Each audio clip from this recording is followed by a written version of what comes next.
Hello, gentlemen. Welcome back. I'm dating coach Naz, and in today's video, I want to get into, are you actually ready for a relationship? And I want you to ask yourself these 5 questions right before you start dating or before you get into a relationship. Because I feel like a lot of us are not ready to date, to get in a relationship. And then what happens is we get frustrated when we constantly keep attracting the wrong women, or, women are not committing to us, or whatever your issue is in dating and relationships. That's going to keep on happening until and unless you stop and find the problem. What is stopping me right now? And a lot of times when I ask men, because I'm really honest with you, man, I ask you, what is holding you back? I sometimes get the answer, nothing is holding me back. I'm perfectly fine. I'm perfect. That is a problem because everybody has blocks in their life, no matter who the hell you are. Even for myself, everybody has them. Okay. The only difference is you acknowledge it and you work on it instead of you just completely avoid it and don't even self-reflect. That is the issue here, because we all have things that are holding us back. And also why I wanted to get into this is because, as I've seen in the past, a lot of men do have this, and women have their own little thing going on as well. So I don't want to talk about women. I only focus on men. But I also want to say a lot of men also have this, they complain a lot about women, and women are being too picky. They're being too materialistic and all these kind of things, which fair enough. There are women out there that are picky and materialistic, right? But there's no need to put your energy on those type of women because they're not your woman. So why talk about it? It's like, for me, as soon as I stopped watching the news, my life changed because I stopped talking about everybody's problems and everybody's, just pain. I just focus on myself. And so don't get into these podcasts, where men are just talking, ripping women apart, and then women are joining, having their own. Because I have seen this woman recently, I forgot her name now, and she's going ham on men. It's like, it's just too much. It's like, I get it. Some people are just wrong, right? They say silly things and that just happens. But it's like, don't put your energy on that. It's like, life is too short to think about all these things, these negative forces that are trying to take us down. Just focus on what is good about your life and your goal and where you want to be. So the first question here that I want you to ask yourself, and again, this is after speaking to a lot of men about dating, relationships, or lifestyle. And so I really want you to keep these 5 questions in your mind. Something's happening with my hair today. Okay. So the first question is, do you have strong friendships or a support system? The reason is because, firstly, women have plenty of people to talk to. Okay, we are talking to people all day long. Yap, yap, yap, yap. Mom, dad, friends. It's just, we're always talking. We're always venting. We're always releasing. All right. Most women do. I know some women, maybe they don't do it, but to be honest, most women are like this. And so if you don't have any close friends, you don't have any close, family, mentors, somebody to lean on, then you might be expecting too much from a woman to fill that emotional gap. Okay. At least this is what I found. So just making sure that you have a solid support system where, you're able to connect with the men. And that's why I've actually, I'm working on creating a community for men. Men, again, that aren't going to be talking crap about women and are negative and are not going anywhere in their life. This is specifically for men that are leveling up. They are using their voice to help people, to really be the best version of themselves in order to attract the right partner.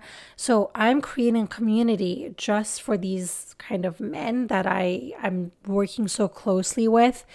And so again, if that's something that you're interested in, check my link down below. And a lot of the times, because of societal pressure and the way that men have been conditioned, you have been told to not express, not share, not be vulnerable with your friends. And I have so many men coming up to me and saying, I don't have anybody to talk to.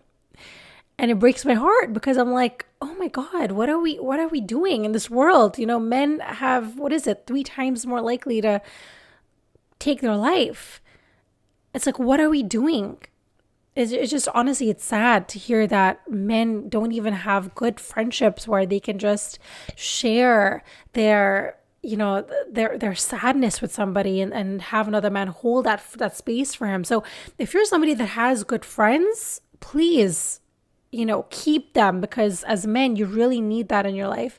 But if you're somebody who struggles with friendships, or you don't have anyone in your life to share those emotions with, or you're able to vent with, then first of all, it's good that you're acknowledging that and know that you're not alone, because there's so many men out there that are lonely, and so many women out there. All of us, I feel like right now, are very lonely. And so this is why I'm creating this community. And also, if you feel like you're stuck, or you don't have somebody to talk to, definitely get yourself out there. And I know that this is something that everybody says, but I used to do this back in the day, where I used to always complain, like, oh, I used to always feel like maybe this is like the world's, we all are feeling the same way, but I always feel like I put a lot of effort into people and they don't reciprocate.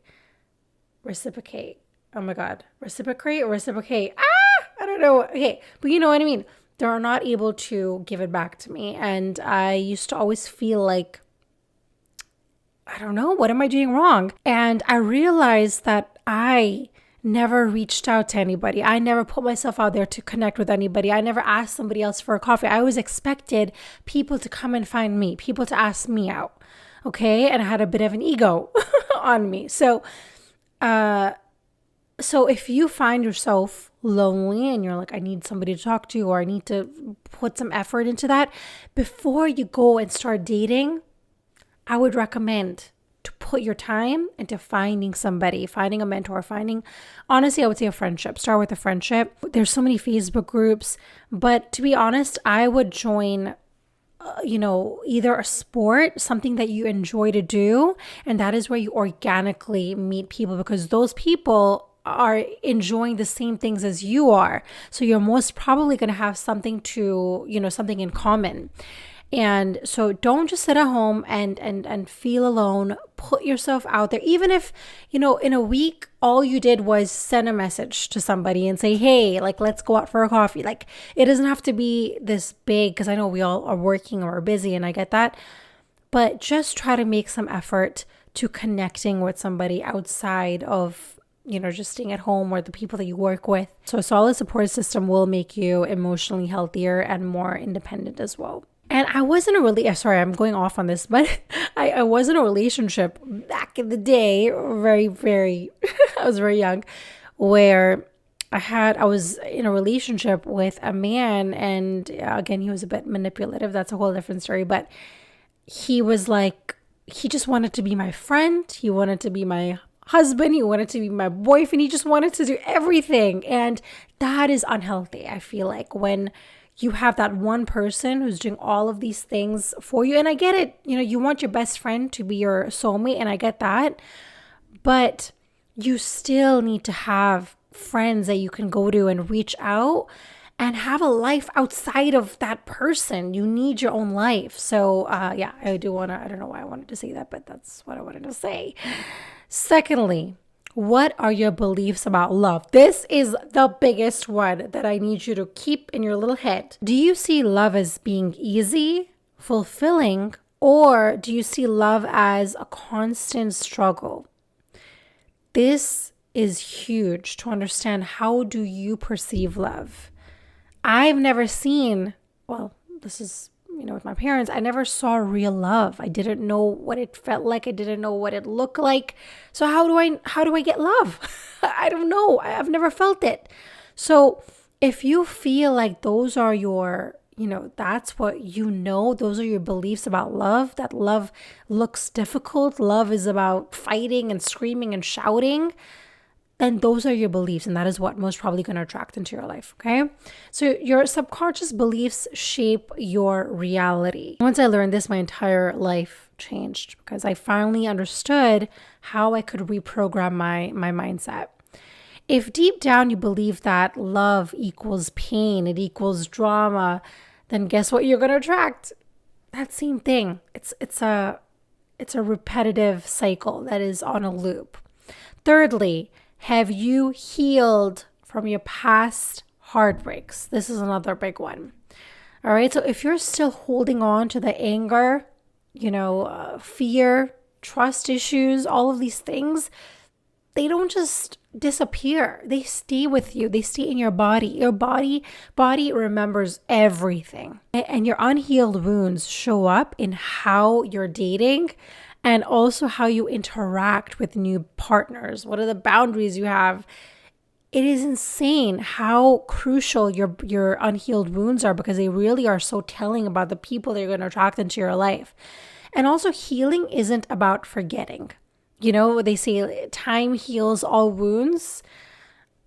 I don't really believe that. I feel like, and I see this with my mom, like she has a lot of healing to do, but she hasn't healed, and a lot of time has passed, but she's holding on to these things, this energy that it causes pain in her body, which, again, that's a whole different story. But this pain, this energy that you're holding on to, this resentment, anger, all these things, they remain in your body. It's about letting go and just not carrying the old baggage into your new relationship. Because most probably, if you have not worked on healing from your past relationships, you're most probably going to bring it to your next one.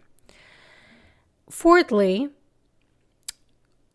and then maybe some people might not agree, and that's okay. That's all right. What is your connection to source? What is your connection to this world? What is a connection to yourself? And I know there's some men out there that are atheists and they don't believe in any of that. And that's completely, I don't judge that. Everybody's on their own journey and it is totally fair. But again, this is just my opinion. This is what I have seen and learned from my experiences. If you don't have that sense of faith, you don't have that sense of purpose and something bigger than yourself, then you're most probably going to also be disconnected from yourself, because the source is what has created you. So if you don't have connection to that, you can't be connected to yourself, because we all are one and the same, to be honest. Where I recharge myself is nature. Why is that? Why do we all go towards the sea? Why do we all go towards the trees? Why? It's so random. Why do we do that? It's not out of the fluke. There's a reason for it. And just let that marinate in your head. All right. If you're lost or disconnected from who you are, which is what I notice, again, with a lot of men. And again, it's not men's fault. It's just how you have been programmed, and it's because of society, and there's so many other things. But if you're not connected to yourself, then no relationship will ever give you that clarity, will ever give you, meet your needs. Because the only person that can meet your need is yourself. And that is why I created that video about shadow work. That work has to be only done by you. Nobody else can go into the dark cave with you. Only you have to do that work. And also being grounded and knowing your direction is key. What is your gift? What are you here to do? How are you here? How are you serving people before building a connection with somebody else? And this is why whenever somebody comes in front of me and they say, I want a relationship, I want to date, I'm like, whoa, hold up. Let's just backtrack for a second. And I want to check all of these. You need to check all of these boxes. If you don't have any friends, if you don't have any connection with yourself, if you have pain from your past relationships that you have not yet healed or acknowledged or taken accountability for, then you're most probably going to either attract a toxic relationship, or you're not going to be able to attract anybody, because women are going to sense that in you and they're most probably going to reject you for that. Because I've done that before. As a matchmaker, I just match people. Hey, he looks great on paper. She looks great on paper. Their values are both aligned. But internally, there's a lot of things that are not aligned energetically. And so that's why they repel, even though on paper, they sound so great. And the last question that I want you to ask yourself is, are you in a place where you're able to give and receive love? Because a lot of us, especially if you're an empath or somebody who's a giver, you tend to attract a lot of takers. So unless you heal that within yourself and you know that, yeah, you still can be a giver, but you need to understand that you need to have boundaries. And so that's when you're going to learn that takers are not, you don't want to be in a relationship with a taker, okay? A relationship isn't just about finding the right person, but it is about being ready to build something that is genuine, real, and you're starting from, your foundation. That is where your friendship is really, building that friendship is really important instead of straight away getting into bed. And also, a lot of people want to get into a relationship, but they don't know how to be in a relationship. And that is why I always talk about emotional availability, right? Are you working on your emotional intelligence, on being able to communicate with people? And a lot of the times I notice men struggling with communication because they just want to get to the solution, right? And the women want to talk about all the details and, oh no, let's get into this and let's get into that. And men are like, I just want to finish this so I can go have my drink, right? And so it's a bit of, being able to really listen and be empathetic to the other person, because there's going to be a time when you'll need her to listen to you as well. And so if you're struggling to answer yes to any of these questions, then that means that it's a sign that you need to stop chasing love and you need to actually start doing this inner work first. 70% of men struggle with emotional intimacy, making it harder to form lasting relationships. And also 55% of relationships fail due to unresolved emotional baggage from past experiences. This one is huge. Let's do a little recap. So before you get into a relationship or start dating, I want you to ask yourself these 5 questions. The first one is, do you have strong friendships or a support system? Number 2, what are your beliefs about love? Number 3, have you healed from past heartbreaks? Number 4, what is your connection to source, this world, yourself? And lastly, are you in a place where you can give and receive love? So I really hope that these questions can give you a bit of insight and maybe, it helps you reflect on yourself. And again, if you like this video, if you enjoyed it, please give it a like, subscribe to my channel because I want to make more videos more often with more value for you guys. And again, if you want to check out how to work with me, check my links down below, and I'm going to see you guys in my next video.